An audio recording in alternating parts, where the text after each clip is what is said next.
Global है news और मैं हूँ आपका मेज़बान रियाद अहमद बलोच। अब हम लुत्फ़ से रब्ता करते हैं फसल के बारे में, चावल के फसल के बारे में। इसका क्या कहना है कि इसको रेट दिया जाए या नहीं? सर हमारा यही गुजारिश है, इस चावल का फसल को इमरान खान ने रेट दे, हम गरीब लोग के लिए भी कुछ बचेगा। अगर इसे रेट नहीं दिया चावल का फसल को तो हमारे लिए बचत नहीं होगा, हमारा गुजारा इस चावल की फसल पे है। और हम न मजदूरी करते हैं ना और मेहनत करते हैं, हमारा मजदूरी मेहनत भी इस चावल का फसल पे ही है। इसको वक़्त कितना लगेगा, तैयार होने में कितना टाइम लगेगा, इसका क्या? वक़्त इसको लगता है सर तकरीबन 6 महीना लगता है, 8 महीना, 6-8 महीना में तैयार होता है। ये आप लोगों को इसमें दुखियाई या इसके वगैरह में इसके क्या कहना है आपका?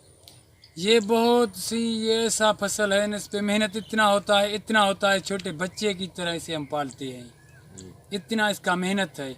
अगर इसे रेट नहीं दिया जाए तो हम लोग मर जाएंगे। आपने बातें सुनी, लुत्फ़ बिरोई की। जी।